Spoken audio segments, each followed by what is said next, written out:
Okay. Hi चल यार। Manoj, very hello warm मैंसी। welcome to आपका रेडियो। मैं सबको बता दूं शुक्रिया मनोज शुक्रिया। मैं सबको बता दूं Manoj is a research scholar at Delhi university और he is very closely associated with Desh Ki Baat foundation which is founded by Gopal Rai ji. He is also one of the organizing members of the Indian youth dialogue, Bharatiya Yuva संवाद, और ये एक ऑनलाइन कन्वेंशन है, अगस्त में conduct किया जाएगा। And it is aimed at building thought leadership amongst the Indian youth, specifically through the lens of positive nationalism. So, Manoj, welcome to the call. शुक्रिया Mansi. So, आप आपका अब तक का सफर कैसा रहा है? मतलब देश की बात फाउंडेशन से आप कैसे जुड़े हुए हैं, उसके बारे में थोड़ा बताएंगे हमें? दरअसल देश की बात से जुड़ने से पहले आम आदमी पार्टी रिसर्च स्टूडेंट्स का एक ग्रुप बना रही थी। ये साल 2018 की बात है और तब दिल्ली विश्वविद्यालय, दिल्ली यूनिवर्सिटी, जेएनयू, जामिया और अंबेडकर यूनिवर्सिटी, दिल्ली में जो 4 सेंट्रल यूनिवर्सिटी हैं, उनको मिला के ये एक रिसर्च स्कॉलर्स का ग्रुप बन रहा था। तो वो ग्रुप बना DRA के नाम से, दिल्ली रिसर्चर्स एसोसिएशन, और उसका मुझे प्रेसिडेंट बनाया गया।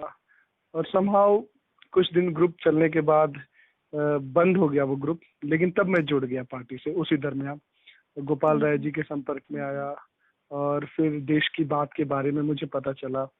और गोपाल सर एक बार दिल्ली यूनिवर्सिटी के गेस्ट, दिल्ली यूनिवर्सिटी में एक कार्यक्रम हुआ था, उसमें बोलने आए थे, फिर हॉस्टल में आए थे। तो मैं गोपाल सर को सुनता रहता था, लेकिन देश की बात में जुड़ने का मौका मुझे DRA के बाद मिला कायदे से, और फिर मैं देश की बात से जुड़ा। फिर पार्टी जब पिछले लोकसभा के चुनाव में मैनिफेस्टो बना रही थी, तो मुझे भी उस मैनिफेस्टो टीम में रखा गया।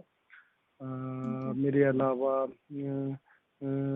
और भी 2-4 लोग थे, जिसमें हमारे ही प्रोफेसर थे और जो DDC के वाइस चेयरमैन हैं वो थे। तो इस तरह के कुछ लोग थे। हम लोगों ने मैनिफेस्टो बनाने में अपनी भूमिका अदा की।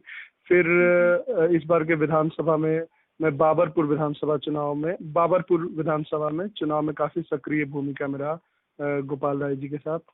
और फिर इंडियन यूथ डायलॉग की प्लानिंग होने लगी, फिर उसके ऑर्गेनाइजिंग मेंबर में मैं भी शामिल रहा। और फिलहाल मैं देश की बात का मेंबर हूँ, एक तरह टीम मेंबर हूँ, टीम देश की बात से जुड़ा हूँ।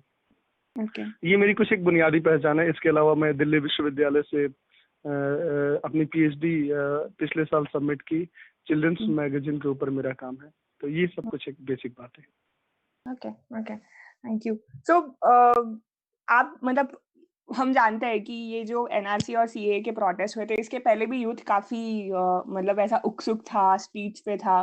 सिर्फ स्पेसिफिक कॉलेजेस से भी नहीं, बट लाइक स्पेसिफिक कम्युनिटीज के यूथ थे, वो भी मतलब काफी ऐसे आंदोलन और कोई मतलब रेवोल्यूशन खड़ा कर रहे थे। तो like what is the condition of the youth today in India, और मतलब क्यों इतना गुस्सा है उसमें, मतलब क्या चल रहा है? मुझे दिल्ली में रहने का ये फायदा मिला कि खाली दिल्ली यूनिवर्सिटी ही नहीं, बल्कि दिल्ली शहर के जो बाकी के जो यूनिवर्सिटीज हैं, वहाँ के जो स्टूडेंट्स हैं, उनके जो प्रोटेस्ट हैं, उनमें शामिल भी रहा। हाँ, तो मुझे ये मौका मिला, तो मुझे जो समझ में आया स्टूडेंट लाइफ से और प्रोटेस्ट स्ट्रगल में शामिल रहने के बाद कि हर मुल्क का जो यूथ होता है वो काफी अवेयर होता है चीजों को लेकर, उसमें गुस्सा, नाराजगी और जोश होता है। और हिंदुस्तान में भी वही है। हिंदुस्तान के यूथ जो खासकर यूनिवर्सिटीज में पढ़ते हैं, वो एक तरीके से विपक्ष की भूमिका अदा करते हैं। जब हमारे जो विपक्ष है वो सो जाता है, विपक्ष उस तरीके से अपना काम नहीं कर पाता है, तो सरकार की गलत नीतियों के खिलाफ स्टूडेंट सड़कों पे होते हैं। और ये हमने पिछले कुछ सालों में देखा, और हमने देखा कि खासकर मोदी सरकार के आने के बाद चीजें और भी खराब हुई हैं। बेरोजगारी बेतहाशा बढ़ी है, हायर एजुकेशन में जो फंड कट हुए हैं, सीट कट हुए हैं। इसके अलावा भी बहुत सारी ऐसी मुश्किलें जो यूनिवर्सिटी से बाहर की गई, उन सबको लेकर यूथ सड़कों पे था। और यूथ को लगता है कि वो उसकी जिम्मेदारी है। मैं आज जो हिंदुस्तानी यूथ है, मैं खुद को उसमें शामिल करते हुए ये चीज देखता हूँ कि आज का जो यूथ है वो काफी अवेयर है। उसको पता है कि उसका मुल्क अभी जो है उसको एक अंधेरी गली में धकेलने की कोशिश की जा रही है। इसके प्रोटेस्ट में यूथ खड़ा हुआ है। वो चाहे वो डीयू का हो, जेएनयू का हो, जामिया का हो, हैदराबाद सेंट्रल यूनिवर्सिटी का हो, या देश के बाकी हिस्सों के जो यूनिवर्सिटी हैं, उन सब में लगातार प्रोटेस्ट हो रहे हैं। उस यूनिवर्सिटी के अपने मसले हैं, कुछ मसले ऐसे हैं जो राष्ट्रीय मसले हैं। तो उसकी अपना जो नेचर होता है यूथ का, मेरा ख्याल है कि वो उसको मजबूर और मोटिवेट कर रहा है इन चीजों के खिलाफ खड़ा होने के लिए। और एक मेरी तरफ से आखिरी सवाल कि लाइक गोपाल राय की स्पीचेस मैंने भी सुनी है ऑन पॉजिटिव नेशनलिज्म और बहुत ही ज़्यादा इंस्पायरिंग है। तो ये पॉजिटिव नेशनल का जो विजन है, कितना इम्पोर्टेंट है कि यूथ से आज इस विजन को जोड़े? पहली बार जब मैं गोपाल सर को सुना था तो सकारात्मक राष्ट्रवाद पे ही उनके स्पीच सुने थे। तब से जब मैं यूनिवर्सिटी में था, मैं आईसा लिफ्ट ग्रुप से ताल्लुक रखता था, ऑल इंडिया स्टूडेंट एसोसिएशन से तब। लेकिन जब सर की स्पीच मैंने सुनी, खासतौर पे जो सकारात्मक राष्ट्रवाद पे उनकी स्पीच थी, तो मैं खुद भी सोचने के लिए मजबूर हुआ कि ये एक जरिया हो सकता है, ये एक रास्ता है जहां हम यूथ की इस नाराजगी, इस गुस्से और इस जोश को एक सही दिशा दे सकते हैं। जैसे कि गोपाल राय सर बार बार इस बात को जाहिर करते हैं कि अक्सर यूथ को सिस्टम के खिलाफ गुस्सा होता है उनके मन में कि हाँ, ये सिस्टम खराब है, ये चढ़ गल गया है, इसे एबोलिश खत्म कर देना चाहिए। लेकिन उनके पास इस सिस्टम का ऑप्शन नहीं होता है, विकल्प नहीं होता है। और सकारात्मक राष्ट्रवाद वो विकल्प पेश करता है कि इस सिस्टम के बाद जो नई दुनिया बनेगी, जो नया मुल्क बनेगा, जो नया भारत बनेगा, वो कैसा होना चाहिए। और अगर आपको 2 लाइन में मुझे बताना होगा कि सकारात्मक राष्ट्रवाद क्या है, तो मुझे जो समझ आता है वो ये कि सकारात्मक राष्ट्रवाद का आधार है मोहब्बत, इश्क। लोगों को मोहब्बत के आधार पर जोड़ने की जो बात है वो सकारात्मक राष्ट्रवाद है। जबकि नकारात्मक राष्ट्रवाद इंसान को इंसान के खिलाफ खड़ा करता है। सकारात्मक राष्ट्रवाद में एक वर्ग, एक क्लास, एक कास्ट, एक रीजन, एक रिलीजन को एक दूसरे के खिलाफ खड़ा किया जाता है ताकि अपना हित साधा जा सके, सत्ता पाया जा सके। जबकि सकारात्मक राष्ट्रवाद कहता है कि हिंदुस्तान किसी एक झंडे, किसी एक विचारधारा या फिर किसी एक धर्म का मुल्क नहीं है। हिंदुस्तान सबका मुल्क है और इस मुल्क को बनाने में सबकी अपनी अपनी भूमिका रही है। सबको जोड़े बिना हम अपने मुल्क को सही मुकाम पे, सही अंजाम पे नहीं पहुंचा सकते। सकारात्मक राष्ट्रवाद सबको जोड़कर और मोहब्बत के आधार पर जोड़कर देश को आगे बढ़ाने की, देश के निर्माण की बात करता है। तो ये है सकारात्मक राष्ट्रवाद। और मेरी जुड़ने की वजह भी शायद ये विचारधारा है। मुझे लगता है कि आज के यूथ को व्यवस्था के बदलने के साथ साथ नई व्यवस्था के निर्माण का जो रास्ता हो सकता है वो सकारात्मक राष्ट्रवाद दिखाता है। Do we have any questions? Manoj, मुझे ये पूछना था, तुमने कहा कि यूथ बहुत अवेयर हैं, पर मुझे ऐसा नहीं लगता। जेएनयू जैसे यूनिवर्सिटीज ऑलरेडी बहुत अवेयर है, बिकॉज वहाँ के स्टूडेंट्स मुश्किल में हैं, तो इसीलिए वो अवेयर हैं। बाकी पूरे इंडिया में तुम्हें लगता है, मुझे बहुत सारा फीडबैक आया कि ये क्या कर रहे हो तुम लोग, देश की बात फाउंडेशन से लोगों पे यूथ को अट्रैक्ट नहीं कर सकते, ऐसा है। तुम्हारा एक्सपीरियंस यूथ के साथ कैसा रहा है? Whenever you talk to the youth, उनको इस मुहिम से ज्वाइन करने के लिए, तब उनका रिएक्शन क्या होता है? हाँ, आपकी बात से मैं इत्तेफाक रख रहा हूँ। मैं खुद भी मैंने जब ये बात कही तो मैंने डीयू, जेएनयू, जामिया और अम्बेडकर, जो दिल्ली के खासकर जो यूनिवर्सिटी है, या हैदराबाद सेंट्रल यूनिवर्सिटी, इन सारी यूनिवर्सिटी को ध्यान में रखकर मैंने ये बात रखी थी। लेकिन आप बिल्कुल सही कह रही हैं कि हिंदुस्तान एक डाइवर्स नेशन है, हमारे यहाँ बहुत ज़्यादा विविधता है। ऐसे में यहाँ के जो यूथ है, स्टूडेंट्स हैं, उनमें भी बहुत सारी डाइवर्सिटी है। और मैं ये कहूँगा कि और बहुत सारी यूनिवर्सिटीज में हम देखते हैं क्लासेस नहीं होती हैं, वहाँ की स्टूडेंट पॉलिटिक्स भी सारी यूनिवर्सिटी की स्टूडेंट पॉलिटिक्स भी एक जैसी नहीं है। तो है, ये दिक्कतें हैं कि सभी यूथ एक तरह से नहीं सोचते हैं। कई सारे यूथ को बहुत गलत चीज़ों में फंसाया जाता है। जैसे यूपी का ही हम अगर यूपी को मिसाल के तौर पर देखें तो यूपी में जो लव जिहाद या एंटी रोमियो स्क्वाड और ये जो जितने भी फिजूल की बातें हैं, वो वहाँ के स्टूडेंट उसमें बहुत बढ़ चढ़ के हिस्सा लेते हैं। तो उन स्टूडेंट्स को एक गलत राह पे मोड़ने की कोशिश की गई है। लेकिन फिर भी मुझे ऐसा लगता है कि अब भी खासकर यूनिवर्सिटीज के यूथ में एक खास तरह की समझदारी है, एक खास तरह की संभावना है, जिसके जरिए हम उन्हें सकारात्मक राष्ट्रवाद की मदद से नए भारत के निर्माण में उन्हें शामिल कर सकते हैं। हमारा खुद का जो अनुभव है इसको लेके वो काफी पॉजिटिव रहा है। देश भर के युवाओं से हम लोग जब बातचीत करते हैं तो कई दफा मुश्किल होती है, लेकिन थोड़ी वक्त के बाद जब हम बहुत सारे इश्यूज पे बात करते हैं, खासकर बेरोजगारी पे, तो सब लोग इस मुश्किल से जूझ रहे हैं और सब जुड़ते हैं। सबको पता चलता है कि ये एक फेक नेशनलिज्म है, ये एक निगेटिव नेशनलिज्म है और इसका कोई रास्ता नहीं निकलने वाला है। तो का रिएक्शन कैसा रहा है? You must be speaking to the students of DU and all that, तो उनका रिएक्शन अब तक क्या रहा है? अब तक रिएक्शन किसको लेकर? पॉजिटिव नेशनलिज्म को लेकर, ये हमारा मंच को लेकर जो हम शुरू कर रहे हैं अगस्त में, ये और this will be just one of the first events, right? इसके बाद और भी बहुत सारा होगा। ये हमारा कैरियर बिल्डिंग एक्सरसाइज है, तो इससे लोग जो भी यू नो।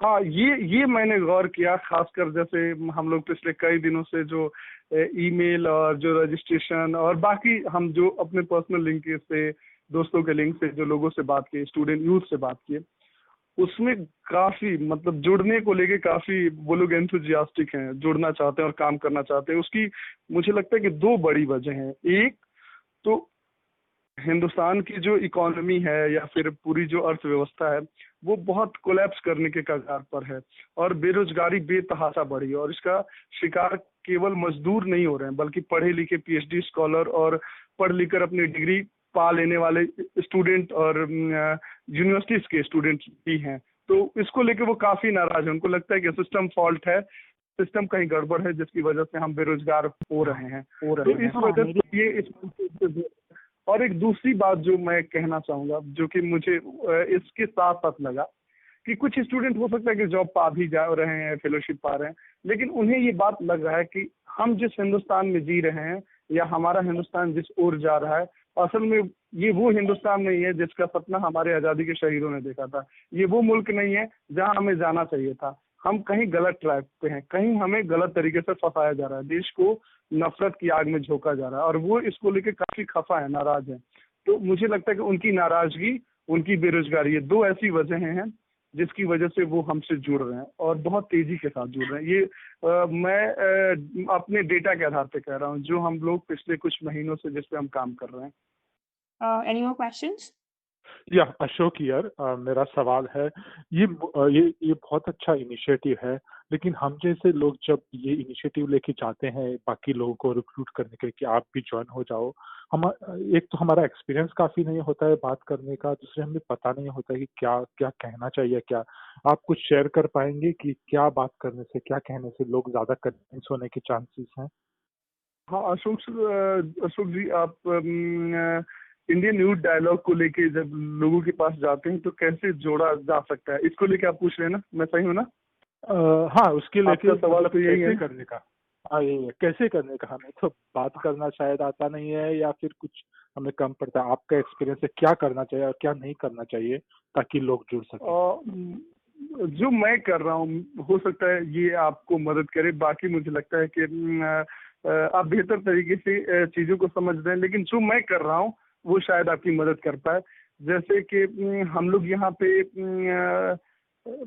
यूथ को टारगेट कर रहे हैं जिनकी उम्र तकरीबन 40 के आसपास है, खासकर 25 से लेकर 40 साल की उम्र, 18 साल के भी हो सकते हैं। जो यूथ हैं इस देश के, उनके पास जा रहे हैं और उनसे हम बातचीत कर रहे हैं, उनको हम फोन कर रहे हैं, उनको फेसबुक के थ्रू जोड़ रहे हैं और हम उनसे जो बता रहे हैं वो ये कि देश की बात फाउंडेशन आने वाले अगस्त में इंडियन यूथ डायलॉग का आयोजन कर रही है, जिसमें हम देश के जो आज के बर्निंग इशू हैं, जो जरूरी मसले हैं, हम उस पर बातचीत करेंगे और इन सारे सवालों पर देश ही नहीं, देश के बाहर जितने यूथ रह रहे हैं, हिंदुस्तानी यूथ, उनको मोबिलाइज करेंगे, उनको एकजुट करेंगे और खाली मुश्किल पे बात नहीं होगी बल्कि उसके सोल्यूशन पे भी बात होगी कि आखिर उसका रास्ता और उसके जरिया क्या हो सकता है। तो मुझे लगता है ये जो बात है ना, कि हम खाली मुश्किल पे बात नहीं करेंगे कि हाँ भाई बेरोजगारी है या फिर जेंडर का इशू है मुल्क में, कास्ट का इशू है, आइडियोलॉजी का इशू है, संविधान खतरे में है, माइनॉरिटी के साथ मुश्किल है, खाली हम इस पे बात नहीं करने जा रहे हैं, हम इसका सॉल्यूशन भी हम इसके सॉल्यूशन की तरफ भी अपनी बातचीत को घुमाएंगे। हम इन सारी बातचीत के दौरान हमारी पूरी कोशिश होगी कि इसका रास्ता क्या होगा। हम हिंदुस्तान अगर आज गलत ट्रैक पे है या हिंदुस्तान को एक नए तरह का हिंदुस्तान बनाना चाहते हैं तो उसका जरिया क्या होगा, हम उसकी तरफ बढ़ रहे हैं। और हमारी जो विचारधारा है, खास तौर पे हम जो बार बार पॉजिटिव नेशनलिज्म, सकारात्मक राष्ट्रवाद करें, मुझे लगता है कि नए लोगों को जोड़ने के लिए सबसे जरूरी चीज है। हम बता सकते हैं कि आज तक इस मुल्क में बहुत सारी विचारधाराएं, बहुत सारे संगठन काम करते रहे हैं कि देश को इस तरीके से आगे बढ़ना चाहिए, देश को आगे बढ़ने का रास्ता ये हो सकता है, लेकिन शायद पहली बार सकारात्मक राष्ट्रवाद जैसी एक विचारधारा सामने आती है और जो ये बताती है कि लोगों को एकजुट आने की जरूरत है। लोगों को जैसे अक्सर कहा जाता है कि गांधी और अंबेडकर के बीच बहुत बड़ा फर्क है, या हमारे आइकॉन विवेकानंद है, तुम्हारे आइकॉन भगत सिंह है। हम कह रहे हैं कि बिल्कुल ऐसा नहीं है। सकारात्मक राष्ट्रवाद एक ऐसी विचारधारा है जिसने 1857 की क्रांति में, जिसने 1905 के आंदोलन में, 1942 के भारत छोड़ो आंदोलन में, ये तमाम आंदोलनों में देश के अलग अलग हिस्से, अलग अलग जाति, अलग अलग धर्म के लोगों को एकजुट करके आगे बढ़ती है। तो हम फिर से लोगों को एकजुट करके और बगैर एक दूसरे के खिलाफ खड़ा किए, एक दूसरे को बांटे, हम सबको एकजुट करके आगे बढ़ाना चाहते हैं। तो मैं बस वही अगर शॉर्ट में कहूँ तो सकारात्मक राष्ट्रवाद और समाधान, ये दो ऐसी चीजें हैं जिनसे हम नए युद्ध को जोड़ सकते हैं। This is Aseem here. तो मनोज जी, मेरा आपसे एक ही सवाल है, मतलब तो ये मैं आपकी वेबसाइट पे गया तो रीड मोर इन हिंदी, तो वहाँ पे काफी कुछ फोकस है, बट हिंदी में ज्यादा फोकस है। तो हम लोग ये इसको थोड़ा इंग्लिश में भी थोड़ा ज्यादा कर रहे हैं कि क्योंकि लाइक हिंदी का जो अपना हिंदी बेल्ट है उसमें तो होगा, बट हम लोग अगर साउथ में जरा फोकस करेंगे तो दे आर लाइक थोड़ा रेजिस्टेंस वगैरह है। तो अरबी तो हम लोग वो लैंग्वेज के बारे में भी, मतलब लाइक यार हमारा जो मैसेज है हम दूसरी लैंग्वेज में भी फैला रहे हैं, ऐसा कुछ कर रहे हैं? हम आप बिल्कुल जरूरी बात कर रहे हैं। हम भाषा को लेकर बहुत अवेयर हैं, हम जुबान को लेकर बहुत ज्यादा अवेयर हैं। हमने अपना जो भी मटेरियल, जो भी कंटेंट अभी तक है वो बाइलिंगुअल है, वो चाहे वो वीडियो हो, चाहे वो विजन नोट हो। इवन हमने जो स्पीकर्स के बारे में इंफॉर्मेशन दिया, सारा कुछ हमने हिंदी और अंग्रेजी दोनों भाषाओं में रखा है। सर की किताब हमारे पास थी जो सकारात्मक राष्ट्रवाद की, वो हिंदी में थी, लेकिन विजया मैम की मदद से हमने उसको इंग्लिश में भी कराया ताकि वो सारे लोग भी पढ़ पाएं जो हिंदी को पढ़ने में बहुत ज़्यादा सहूलियत नहीं है जिनको, वो भी पढ़ पाएं। तो हम इस पे शुरू से ही काम कर रहे हैं। अभी तक हमारा जो भी कंटेंट गया है वो सारी चीज़ों में जा रहा है। हम ऐसे बहुत सारे लोग अभी तक जुड़ चुके हैं। जैसे आज हम कर्नाटका के यूथ के साथ बात कर रहे थे, बेंगलुरु में जो लोग रहते हैं वो कोई हिंदी नहीं जानते हैं, वो लोग हिंदी में सहज नहीं है, तो वो इंग्लिश में सारी चीज़ें और सारे सॉल्यूशन, सारे मसले को समझने की कोशिश कर रहे हैं। तो हाँ, हम लोग इस पे काफ़ी शुरू से ही ध्यान दे रहे हैं कि सब कुछ खाली हिंदी ना हो, हम इंग्लिश को शामिल कर रहे हैं। हम हिंदी और इंग्लिश दोनों भाषाओं को लेकर आगे चल रहे हैं। आने वाले दिनों में हमने इसके आगे भी कुछ सोच रखा है कि हम इंडियन लैंग्वेजेस में भी अपने कंटेंट बनाना की शुरुआत करेंगे, लेकिन फिलहाल चूंकि अभी बहुत शुरुआती लेवल पे हैं, तो हम हिंदी और इंग्लिश दो भाषाओं को लेकर चल रहे हैं। तो अभी हम लोग की मतलब मेजर एक्टिविटीज कैसे होते हैं? लाइक हम लोग हर एक हम लोग चैप्टर वाइज है, हम लोग की स्ट्रेंथ कितनी है, मतलब कितने मेंबर्स होंगे देश की बात फाउंडेशन के? देश की बात की अगर आप नंबर ऑफ मेंबर्स की बात करें तो अभी एग्जैक्ट आपको नहीं बता पाऊंगा, लेकिन हाँ, हमारे पास मेंबर्स की तादाद बहुत ज़्यादा है। आप इससे अंदाज़ा लगा लीजिए कि देश की बात दिल्ली के हर विधानसभाओं में ही नहीं, दिल्ली के हर एक वार्ड में इसके कार्यक्रम लगातार हर शनिवार को आयोजित किए जा रहे हैं लंबे समय से। अभी इलेक्शन और कोरोना की वजह से रुक गए हैं, नहीं तो हर एक वार्ड लेवल तक हर सैटरडे को सेंट्रली और संडे को वार्ड और विधानसभाओं में कार्यक्रम होते रहे हैं। इसके अलावा हमने धनौल्टी, भीमताल और गंगा इंटरनेशनल स्कूल दिल्ली में ही है, वहाँ पे हमने 3 कैंप किए हैं। उन कैंप में हमने एक वर्कशॉप चलाया है। और जैसे आज हम कर रहे हैं कि जितने भी ज़रूरी मसले हैं एक्सपर्ट के साथ बातचीत करते हैं और अपने मेंबर्स को एक तरीके से हम आइडियोलॉजिकल ट्रेनिंग, वैचारिक ट्रेनिंग देने का काम करते हैं। तो ये सब कुछ एक बेसिक चीज़ें हैं कि जो ज़रूरी मसले हैं देश की बात, उन तमाम ज़रूरी मसलों पे बातचीत करता है और लोगों को अवेयर करता है। इसके अलावा जो 1-2 बातें हैं जो मैं आपसे बताना चाहता हूँ, जैसे अभी दिल्ली में दंगे हुए, तो दंगा पीड़ितों के साथ देश की बात, टीम देश की बात में काम किया। कोरोना की वजह से बहुत सारे मजदूर और बहुत सारे ऐसे मजलूम लोग जो कि खाने का इंतजाम खुद से नहीं कर सकते हैं, उनकी मदद देश की टीम देश की बात में की है। इसके अलावा इस तरह के काम टीम देश की बात करती आई है। और अभी आपको इंडियन यूथ डायलॉग के बारे में पता चला, तो ये है कुल मिला के देश की बात की जो एक जर्नी रही है वो ये रही है। Thank you. Hello, this is Arun. I have a question. Yeah, Arun, please go ahead.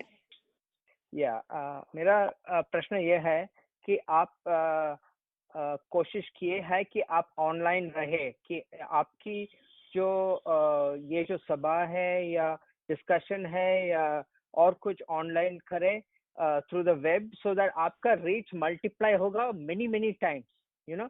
ये जो एक एरिया में रख रहे हैं ना आप, you can go across India in one broadcast.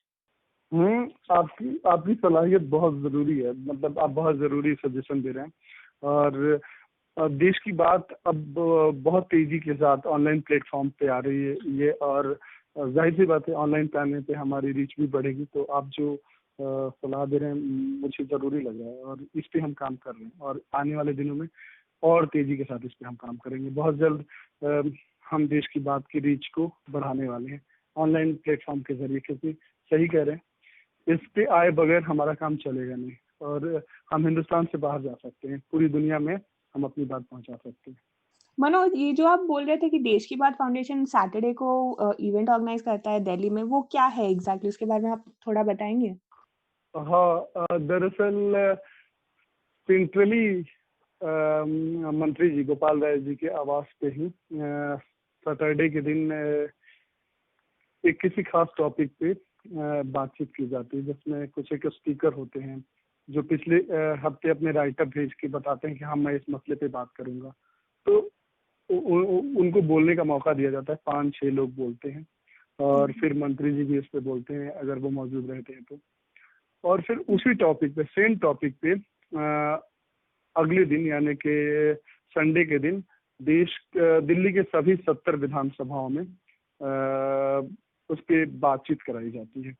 तो ये देश की बात का एक पैटर्न रहा है जो इलेक्शन और कोरोना की वजह से अभी कुछ दिनों से रुका हुआ है, लेकिन देश की बात लगातार ऐसे कार्यक्रम कराते आए हैं।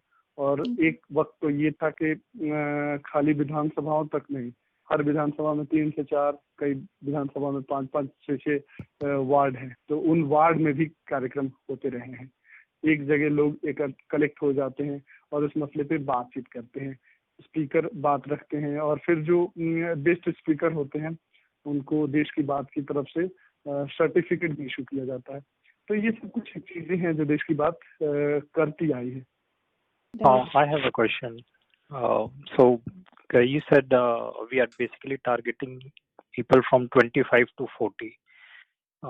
Is that correct? Right? So shouldn't we target 25 to 40? Yeah, Okay, shouldn't we target like a college students who are just joined college and like because they are usually more thinking about future.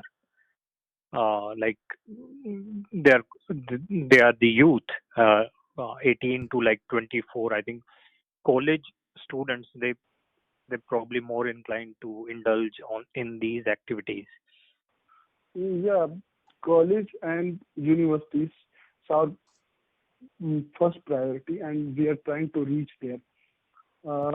देश भर में जितनी universities और colleges हैं वहाँ student और research scholars बहुत तेजी के साथ जुड़ रहे हैं, तो हमारी कोशिश है, वो हमारी प्रायोरिटी है and we are trying to reach in their universities, institute, even coaching जो चलते हैं हम वहाँ भी पहुँचने की कोशिश कर रहे हैं। तो ये है, ये हमारे दिमाग में है ये बात, इस पे हम काम कर रहे हैं। आप सही फरमा रहे हैं। ठीक है, thank you. Yeah, sure. This is Sachin from Oslo, Norway. Can I ask a question? Yeah, please. हाँ जरूर जरूर सचिन। I was हाँ listening to you बढ़िया। very carefully, and I'm very much impressed with your statement, where you mentioned that it's not just our effort to discuss the problem, but also to find the solutions around it.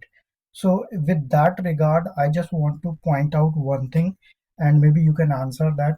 That do you think that Desh Ki Baat is a kind of platform where we can also raise very special kind of discussion in public discourse, like now I feel that people should question judiciary also.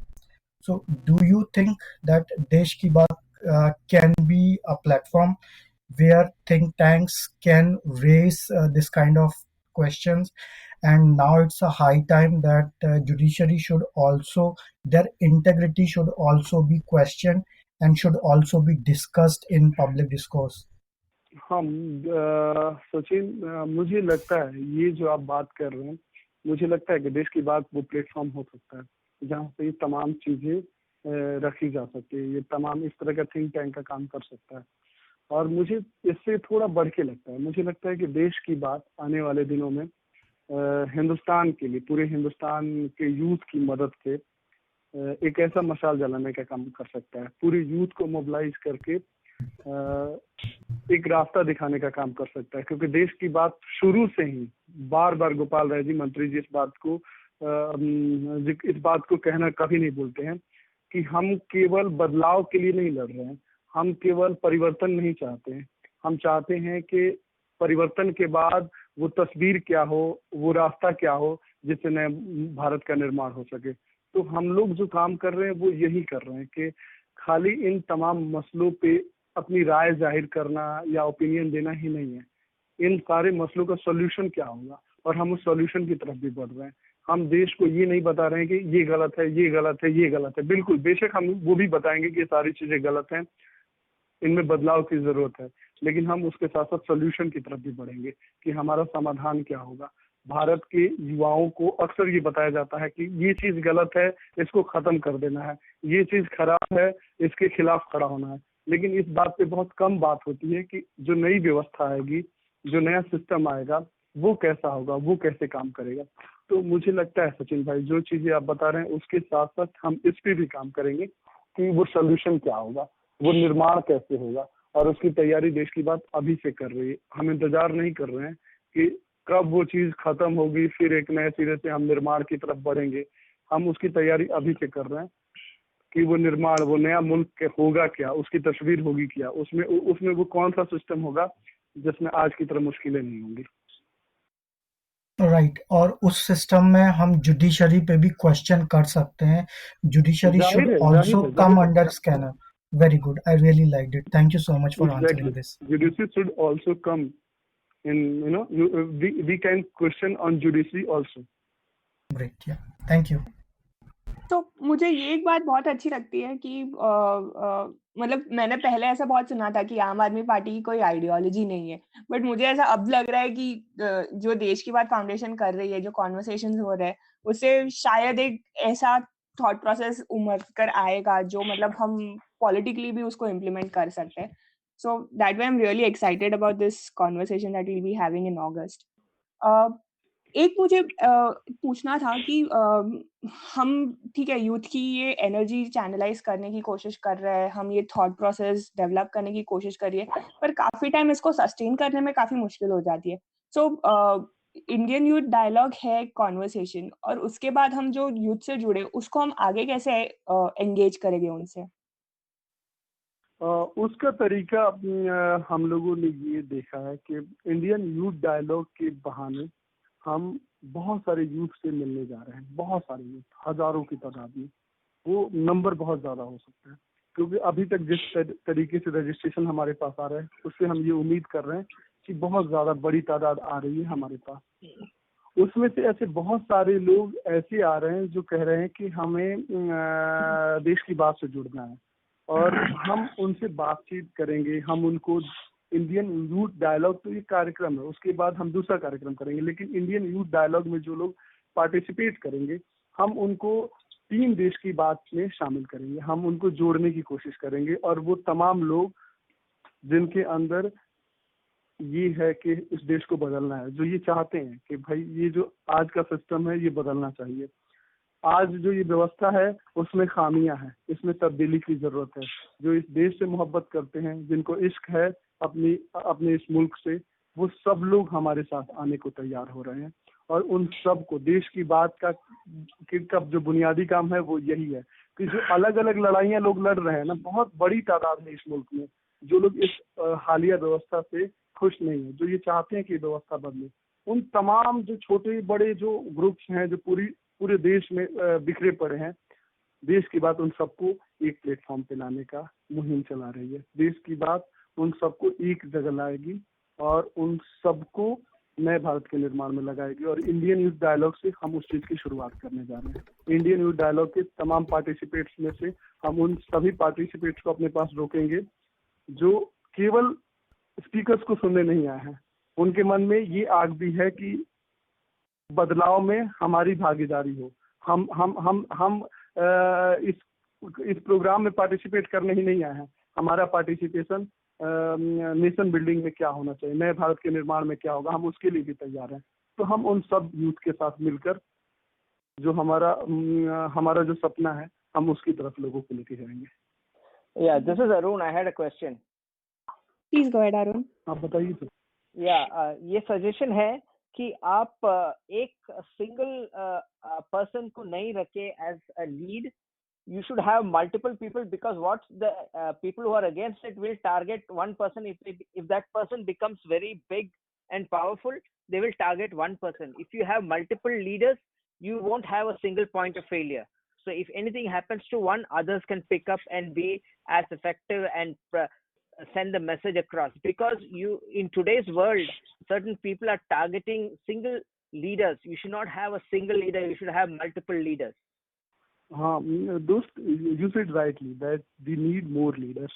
मैं आपकी बात से बिल्कुल इत्तेफाक रख रहा हूँ और देश की बात का जिक्र मैं फिर से करूंगा। देश की बात का ये लक्ष्य है कि देश की बात देश भर से लीडर पैदा कर रही है। देश की बात का काम ही है कि नए लीडर पैदा करना। और ये देश बड़ा है, हमारा मुल्क इतना बड़ा है, हमारे मुल्क की आबादी इतनी बड़ी है, तो जाहिर सी बात है हमारे लीडर्स की तादाद भी बड़ी होगी। और हम इस पे काम कर रहे हैं कि हमारे यहाँ ये जो चलन है ना एक लीडर वाली, तो जाहिर सी बात है वो कमजोर होगा, लोग उस पर क्वेश्चन करेंगे। और ये डाइवर्स कंट्री है, लीडरशिप में डाइवर्सिटी होनी चाहिए और बहुत ज्यादा लीडर्स होने चाहिए। इस पे हम पूरी तरह and one more thing I want to say, you have to give women significant participation in leadership. Exactly, I'm totally agree with you, but not only women. We want leadership of scheduled tribe, scheduled caste and minority also. हर क्योंकि ये बार गोपाल राय जी इस अपनी किताब में कहते हैं कि हिंदुस्तान एक फूलों का गुलदस्ता है और गुलदस्ता एक फूल से नहीं बनता है, बहुत सारे फूलों से बनता है।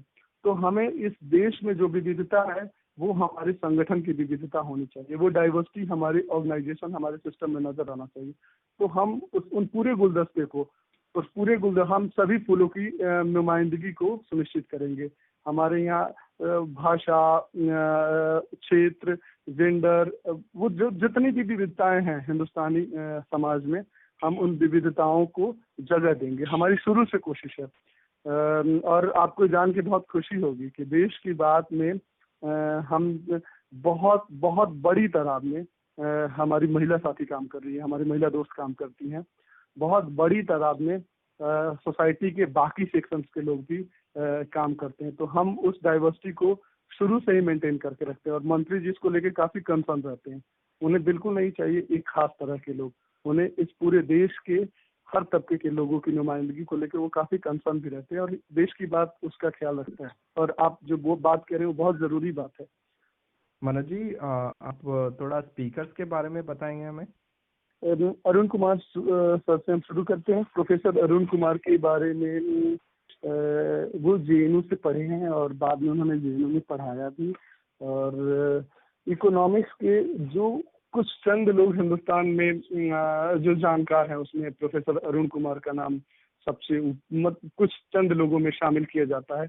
ब्लैक इकोनॉमी पे इनका बहुत बढ़िया रिसर्च है, और ब्लैक इकोनॉमी में इनकी पेंगुइन से किताब भी आई है, black economy in India something, यही नाम है। और ये काफी बड़े बड़े मंचों से देश और दुनिया के बाकी मुल्कों में जाके इकोनॉमी पे बोलते हैं। उसके अलावा जो सुरजीत मजूमदार सर हैं, वो भी जेएनयू में इकोनॉमिक्स के प्रोफेसर हैं, और हिंदुस्तान की इकोनॉमी पे उनकी एक गहरी दखल रही है। सुनीता रेड्डी मैम हैं, वो सोशियोलॉजिस्ट हैं, और लेबर इशू को लेके काफ़ी गहरी समझदारी रखती हैं, जेएनयू में पढ़ाती हैं।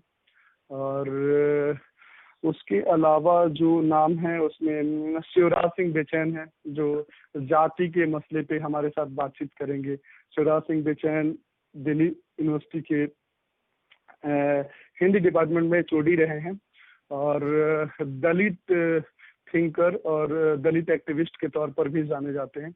इनकी बहुत फेमस किताब है मेरा बचपन मेरी कंधों पे, ऑटोबायोग्राफी है, my childhood on my shoulders. ये किताब इंग्लिश में भी आई है और ऑक्सफोर्ड से आई है इनकी किताब। तो ये अपने टॉपिक के स्पेशलिस्ट हैं। और इसके अलावा जेंडर पे भाषा सिंह बोलेंगी। भाषा सिंह बहुत रिनॉन्ड जर्नलिस्ट हैं, और वो कई सारे न्यूज़ चैनल में काम कर चुकी हैं। अभी न्यूज़ क्लिक में वो कार्यक्रम उनका आता है, और लिखती भी रहती हैं भाषा में। इसके अलावा जो स्पीकर हैं, भाषा सिंह के बाद राम पुनियानी जी हैं, प्रोफेसर राम पुनियानी आईआईटी मुंबई के प्रोफेसर रहे हैं। और वो भी हम कम्युनलिज्म सांप्रदायिकता वाले इशू पे वो अपनी बात रखेंगे। और गौहर रजा सर हैं, ये फिल्म मेकर भी हैं, और कल्चरल इशू पे काफ़ी कवि भी हैं, और कल्चरल इशू पे अपनी बात रखते हैं। सोहेल हाशमी सर भी हैं, उनका काम भी इसी मसले पर है। हिंदुस्तानी तहजीब विरासत को लेके उनका काम रहा है। अभय कुमार दुबे के बारे में एक हम पॉलिटिकल एनालिसिस्ट भी रहे हैं, और बहुत सारी किताबें उन्होंने लिखी है। जैसे रजनी कोठारी को सीएसडीएस से अभय कुमार दुबे का ताल्लुक रहा है। रजनी कोठारी जो बहुत बड़े पॉलिटिकल थिंकर माने जाते हैं, खासकर हिंदुस्तानी एकेडमिया में, जिन्होंने कास्ट को जिनकी किताब है पॉलिटिक्स इन इंडिया और कास्ट पॉलिटिक्स इन इंडिया। तो ये caste in Indian politics, sorry. तो ये जो दो किताबें हैं, और इसके अलावा जो उनका काम है, अभय कुमार दुबे ने उसको बाहर लेके आया और हिंदी में उसका तर्जुमा किया। इसके अलावा बाकी उनका जो काम है, सामाजिक विज्ञान कोश उन्होंने इंसाइक्लोपीडिया एक तरीके से हिंदी में सोशल साइंस का उन्होंने बनाने का काम किया। एक मैगजीन आती है प्रतिमान सीएसडीएस से, उसके एडिटर भी हैं। तो और बाकी की जो दो टॉपिक हैं जो ज़रूरी, मेरा ख्याल है कि इस पूरे सेशन के सबसे ज़रूरी जो बातें हैं, जिसपे एक सकारात्मक राष्ट्रवाद और राष्ट्र निर्माण में युवाओं की भूमिका, इन दोनों विषयों पे खुद मंत्री जी, माननीय मंत्री गोपाल राय जी अपनी बात रखेंगे। तो इन दोनों मसलों पे उनका अपना काम है, सकारात्मक राष्ट्रवाद को इस्टेब्लिश करने का, उसको लाने का काम अगर किसी का है तो गोपाल राय जी का ही है। और युवाओं की भागीदारी पे वो अक्सर यूथ उनकी पूरी चिंतन का केंद्र बिंदु रहा है। युवाओं पे वो काफ़ी सोचते हैं, काफ़ी कुछ उनकी समझदारी के बारे में किताब में भी आपको पढ़ने को मिलेगा। पूरा एक चैप्टर उन्होंने लिखा है। तो युवाओं और सकारात्मक राष्ट्रवाद पे गोपाल राय जी अपनी बात रखेंगे। तो ये कुल सेशन है जो 15 हैं, जिसमें 14 स्पीकर्स हैं, क्योंकि लास्ट के जो 2 सेशन हैं वो खुद गोपाल राय जी लेंगे। तो 14 स्पीकर्स हैं, 15 सेशन है। और 15 अगस्त से हम आज़ादी जब हम हिंदुस्तान की सेलिब्रेट करते हैं, उसी दिन हम शाम को 8 बजे से अपने कार्यक्रम का आगाज करेंगे और 22 तारीख तक जाएगा तो ये कार्यक्रम। हाँ, इसके अलावा मैं जो 2 स्पीकर्स के बारे में बताना भूल गया, वो विजया मैम और प्रोफेसर एसके सिंह। तो विजया मैम एक जर्नलिस्ट हैं, आप लोगों के साथ हैं, आप लोग जानते हैं, और हम जानते हैं कि हिंदुस्तान के बाहर रह के भी हिंदुस्तान की सरकार और उन लोगों से लोहा लेने का काम करती है। जाने कितनी ट्रोल, जाने कितनी नाराजगी होती है, फिर भी वो बेबाक तरीके से लिखती रहती हैं। और उनकी कई सारी चीज़ें जब मैं बहुत बाद में विजया मैम के बारे में जाना, लेकिन मैं देखता हूँ कि जो लोग यहाँ पे, जिनको हम कहते हैं कि संघी कहते हैं, या जिनको हम कहते हैं कि वो नफरत फैलाने का काम करते हैं, वो सब विजया मैम के खिलाफ रहते हैं। लेकिन मैं जानता हूँ कि उनकी मुखालिफत की वजह क्या है। तो विजया मैम की पहचान केवल जर्नलिस्ट के तौर पर नहीं है, ईमानदार बेबाक जर्नलिस्ट के तौर पर ही नहीं है, बल्कि इन्वायरमेंट भी उनके कहीं ना कहीं चिंतन का केंद्र रहा है। तो पर्यावरण पे वो बात रखेंगी। एक और सर है इसके से, प्रोफेसर संतोष कुमार सिंह, वो DTU दिल्ली टेक्निकल यूनिवर्सिटी है, वहाँ इन्वायरमेंटल साइंस के HOD रहे हैं अभी, तो वो भी अपनी बात रखेंगे। तो ये कुल मिला के स्पीकर्स हैं। मेरा ख्याल है मैंने किसी को छोड़ा नहीं, जो जहन में थी मैंने सबका नाम ले लिया। Thank you so much. I just have one more question. We have we are almost 2 months, right? अच्छा, माफ कीजिए, एक नाम मैं छोड़ दिया, अरफा खानम शेरवानी। अरफा का नाम आप लोग जानते होंगे, वायर में है और राज्यसभा टीवी की एक फाउंडर मेंबर भी रही हैं, और हम भी भारत करके उनका एक कार्यक्रम आता है वायर पे, और वो काफ़ी एंटी एस्टेब्लिशमेंट विचारधारा की हैं और सरकार के खिलाफ, सरकार के गलत नीतियों के खिलाफ लिखती बोलती आई हैं। तो media, democracy, media and freedom to expression पे वो अपनी बात रखेंगे। हाँ, अब बोलिए, आप कुछ बोल रहे थे, सॉरी मैं आपकी बात को बीच में रोक दिया। कोई बात नहीं, थैंक यू। अभी 2 महीने है ना, हमें लगभग exactly we have 2 more months for the event, right? तो अभी ये 2 महीने में हम क्या करने जा रहे हैं ये मूवमेंट को, on regular basis how are we going to bring more people? So what are the plan of action? सबसे पहले तो हम लोग यूथ को जोड़ेंगे कि इंडियन यूथ डायलॉग, और उसके बाद भी हमारे साथ जो लोग काम करना चाहते हैं, तो हम एक बड़ी टीम तैयार करने जा रहे हैं। देश के हर हिस्से से हमारी कोशिश होगी कि देश के हर हिस्से से, हर राज्य से, बल्कि हम ये कहेंगे कि हर जिले से भी लोग आए, और हम उन सभी लोगों को गैदर करेंगे, एक जगह लाएंगे, और उनसे हम वो सारी बातचीत करेंगे जो हम सब लोग जिनसे गुजरे हैं, जैसे कि हम सकारात्मक राष्ट्रवाद, सर की किताब, अपनी आइडियोलॉजी, हम आगे क्या हम करेंगे, धीरे धीरे उन सारी चीज़ों से उनको अवेयर कराएंगे, उनसे भी मशवरा लेंगे, उनके भी फीडबैक हम लेंगे, और इस तरीके से हम टीम बिल्डिंग पे काम करेंगे। आने वाले 2 महीनों में हम एक टीम बना लेंगे। इंडियन यूथ डायलॉग का फर्स्ट सेशन हो उससे पहले हम एक बड़ी टीम जोड़ चुके रहेंगे देश की बात से, जिसपे हम अभी लगातार काम कर रहे हैं।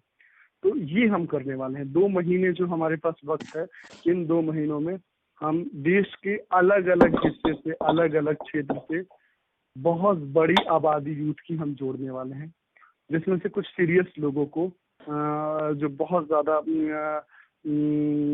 जो देश के लिए कुछ करना चाहते हैं, और जिनमें ये जोश है, जिनके पास वक्त है, जो हमारे पूरे प्रोसेस में इन्वॉल्व होना चाहते हैं, उसको हम उनसे निकाल के अपनी कोटिंग में भी शामिल करेंगे। थैंक यू मनोज भाई, thanks a lot. Manoj ji, मैं ये जानना चाहता हूँ, आप देश की बात से काफ़ी टाइम से जुड़े हुए हैं, you are part of core team. आपने अभी तक आपको सबसे बड़ा चैलेंज क्या दिखा जो आपने ऑब्जर्व किया, और जो आपके माइंड में है कि वो आगे भी हमें फ्यूचर में भी वो चैलेंज या एज एन ऑब्स्टिकल हमारे सामने आ सकता है? हाँ सचिन, जो चैलेंज मैंने फेस किया, वो सबसे बड़ा चैलेंज वो ये था कि जब मैं जुड़ा तो जैसे हम लोग यूनिवर्सिटीज में रहते हैं, लेकिन जब पहली बार मैं सकारात्मक राष्ट्रवाद के बारे में सुना तो मैं काफ़ी से इन्फ्लुएंस हुआ, लेकिन मुझे अफसोस भी हुआ इसके साथ कि अभी तक मैंने ये क्यों नहीं सुना था, अभी तक मैं इस पूरी आइडियोलॉजी के बारे में क्यों नहीं जानता था। वो मुश्किल मुझे ये लगी है चैलेंज कि हमारे पास वो मीडियम नहीं है जिससे हम लोगों तक बहुत ज़्यादा बड़े लोगों तक, यूथ की बहुत बड़ी आबादी तक पहुंच पाए। हमारे पास मीडिया नहीं है, हमारे पास प्रिंट मीडिया और इलेक्ट्रॉनिक मीडिया जैसे तो वैसे ही माध्यम नहीं है। सोशल मीडिया है, लेकिन सोशल मीडिया पे भी हम काफ़ी कमज़ोर हैं। अभी भी अगर देखा जाए तो सोशल मीडिया में पहली बार हम दिल्ली में नंबर 1 ट्रेंड कराएं, वो भी सिर्फ दिल्ली में। 7वें नंबर पे थे हम जिस दिन हमारे लॉन्चिंग था। तो मुझे लगता है कि पहली बार हम सोशल मीडिया में कुछ ऐसी दखल दे रहे हैं। ये मुझे सबसे बड़ा चैलेंज लगा। अभी भी लगता है कि हमारी बात जितनी स्ट्रांग है उतनी स्ट्रांग तरीके से हम लोगों तक पहुंच नहीं पा रहे हैं, और इस चैलेंज को हम दूर करने की कोशिश कर रहे हैं। पहले से हम काफी हद तक बेहतर काम किए हैं, लेकिन अभी भी बहुत काम करने की जरूरत है। ये मुझे अभी तक का सबसे बड़ा चैलेंज लगा। बाकी छोटी मोटी और भी चैलेंज है। Mansi, can I ask a question? Is Vishnu? Yeah, sure. Yeah, sure, Vishnu. My question is more based on lexicon with the word patriotism versus nationalism, because I mean historically nationalism has been used by right-wing groups to make the majority hate the minority. Like the Nazis used the word patriotism. Mussolini used nationalism, not patriotism. Mussolini used nationalism. Even white supremacists, they say they're white nationalists. So is there a reason why we're using nationalism instead of patriotism? Or is there some thinking of behind that? Because even the RSS uses the word nationalism. They never use the word patriotism, because patriotism is more inclusive. Nationalism sometimes feels like you're against the minority groups. So is there any thinking to this? मैं इससे पहले कि Manoj ji answer करें, मैं एक चीज और पूछ लूं, क्योंकि दोनों आंसर एक साथ मिल जाएंगे, कि क्या nationalism in a real sense positive या नेगेटिव हो सकता है? मेरे ख्याल से nationalism itself is a positive word, अगर उसको ढंग से यूज किया जाए। तो हम पॉजिटिव जब बोल देते हैं तो इसका मतलब ये बोलते हैं कि nationalism can be negative also. मेरे हिसाब से नेशनलिज्म नेगेटिव नहीं हो सकता। नेशनलिज्म सिर्फ नेशनलिज्म है। पेट्रियोटिज्म भी कभी भी नेगेटिव पेट्रियोटिज्म नहीं हो सकता और पॉजिटिव नहीं हो सकता। On the same token nationalism can not, it is just the nationalism. दरअसल पॉजिटिव नेशनलिज्म जब हम कह रहे हैं तो जाहिर सी बात है हम इस बात को कबूल कर रहे हैं कि हाँ कोई निगेटिव नेशनलिज्म भी रहा है, नकारात्मक राष्ट्रवाद भी होता है। और हम उसके लिए एग्जाम्पल कहाँ से लेते हैं? हम कहते हैं कि जर्मनी में जो हुआ, जो हिटलर के जो कुछ भी हिटलर ने किया वो निगेटिव नेशनलिज्म का एग्जाम्पल था। अगर हम हिंदुस्तान की बात करें तो हम बताते हैं कि जिस चीज को मुस्लिम लीग या हिंदू महासभा आगे बढ़ा रही थी आज़ादी की लड़ाई के दौरान, वो निगेटिव नेशनलिज्म था, जिसने आगे चलकर हिंदुस्तान का बंटवारा किया, जो आज भी हमारे मुल्क को एक कई हिस्सों में बांटने की कोशिश चल रही है।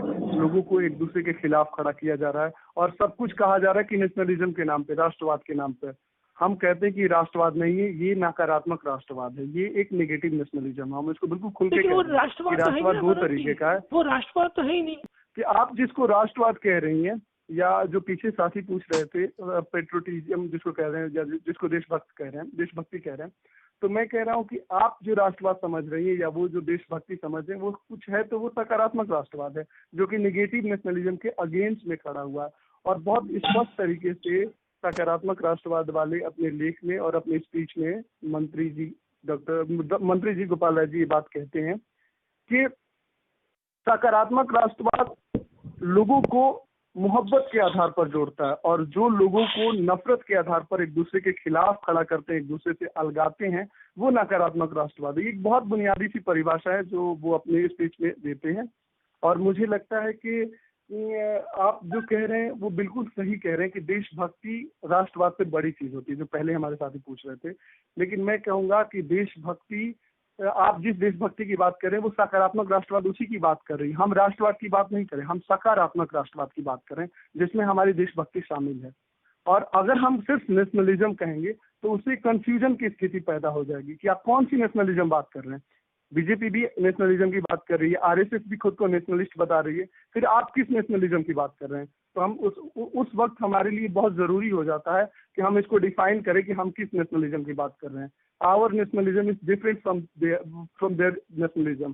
They are talking about negative nationalism, and we are talking about positive nationalism. Our nationalism is positive and their nationalism is negative. ये बहुत बेसिक डिफरेंस है जो हम उनके और अपने नेशनलिज्म के साथ करते हैं। और ये करना जरूरी है। अगर हम नहीं करेंगे तो लोग कंफ्यूज हो जाएंगे कि हम किस राष्ट्रवाद की बात कर रहे हैं। हम बता रहे हैं कि जो आप कह रहे हैं ना कि ट्रू नेशनलिज्म क्या होगा, तो हम कहेंगे ट्रू नेशनलिज्म ही पॉजिटिव नेशनलिज्म है। ट्रू पेट्रियटिज्म भी, असल देशभक्त ही पॉजिटिव नेशनलिज्म है। तो ये बहुत स्पष्ट विभाजन है जो कि सर की किताब में भी किया गया है और हम भी यही चीज समझते हैं। हम इस राय से पूरी तरह से सहमत है, पूरी तरह से इत्तेफाक रखते हैं। देश की बात, जब भी पॉजिटिव नेशनलिज्म की हम बात करते हैं उसमें एक बहुत जरूरी चीज है जिसको बार बार हम अंडरलाइन करते हैं, वो है 1857 की क्रांति, 1857 का रिवोल्ट। बार बार हम वहां पे जाते हैं अपनी बात को समझने के लिए कि 1857 की क्रांति में ऐसा क्या हुआ था जिसकी जरूरत आज हमें पड़ रही है, या उसको जिसको हम पॉजिटिव नेशनलिज्म का एक बहुत अच्छा एग्जाम्पल मानते हैं, बहुत बढ़िया मिसाल मानते हैं, उसको बार बार कोट करते हैं। क्यों? क्योंकि 1857 की क्रांति एक ऐसी क्रांति थी जहां एक तरफ अजीमुल्ला खान लड़ रहे थे तो दूसरी तरफ वीर कुंवर सिंह लड़ रहे थे। एक तरफ रानी झांसी की रानी लड़ रही थी तो दूसरी तरफ बेगम हजरत महल लड़ रही थी। एक तरफ तात्या तोपे लड़ रहे थे तो दूसरी तरफ नाना साहब लड़ रहे थे। एक तरफ सैनिक लड़ रहे थे तो दूसरी तरफ इस देश के किसान लड़ रहे थे। बहुत सारे नवाब लड़ रहे थे और सब लोग मिल के बहादुर शाह जफर को अपना लीडर बनाते हैं, अपना हेड बनाते हैं। तो वो जो पूरी क्रांति थी वो अपने आप में पूरे मुल्क के अलग अलग तरह के अलग अलग तबके के लोगों को मिलाकर बनी थी। और सबसे दिलचस्प बात, सबसे गौरतलब बात जिसको मंत्री जी भी बार बार कोट करते हैं कि उस आंदोलन में 3 नारे लगाए जाते थे, फिरंगियों देश छोड़ो, अल्लाहू अकबर और हर हर महादेव। हर हर महादेव और अल्लाहू अकबर, इन दोनों नारों का संबंध एक खास मजहब से, एक खास रिलीजन से है। लेकिन ये तीनों नारे एक साथ लगते थे कि अल्लाहू अकबर, हर हर महादेव और फिरंगियों भारत छोड़ो। आज देश के हालात ऐसे हैं कि ये नारे एक साथ नहीं लगाए जा सकते। जब ये नारे लगते हैं तो लोग डर जाते हैं कि कहीं कोई दंगा तो नहीं हुआ है, कहीं कुछ गड़बड़ तो नहीं हुआ है। लेकिन 1857 की क्रांति में ये नारे लगाए जाते थे देश की सड़कों पे, देश की गलियों में। तो हालात ऐसे थे। सकारात्मक राष्ट्रवाद का मानना है कि हम ऐसी फिजा, हम ऐसे हालात पैदा कर सकते हैं जहाँ पे अलग अलग धर्मों के लोग एक साथ रह सके, जहाँ पे अलग अलग जाति, अलग अलग सोच, अलग अलग विचारधारा के लोग देश की तरक्की में, देश को बेहतर बनाने में अपनी भूमिका अदा कर सके। ये है सकारात्मक राष्ट्रवाद। तो देश को कभी भी मजबूत हम नहीं बना सकते एक तबके के खिलाफ लोगों को खड़ा करके। जैसे पीछे एक साथी बता रहे थे कि पेट्रोटिज्म में या फिर जब हम नेशनलिज्म की बात करते हैं तो हम माइनॉरिटी या फिर शेड्यूल कास्ट या फिर अलग अलग तबकों के खिलाफ भी लोगों को खड़ा करते हैं, जबकि ऐसा नहीं है। पॉजिटिव नेशनलिज्म में हम इन सारी कमियों को दूर करते हैं। पॉजिटिव नेशनलिज्म में हम सबको एक साथ मोहब्बत के आधार पर जोड़ने के बाद देश के निर्माण की बात करते हैं। तो हमारे लिए सबको जोड़ना भी जरूरी है और देश का निर्माण भी करना जरूरी है।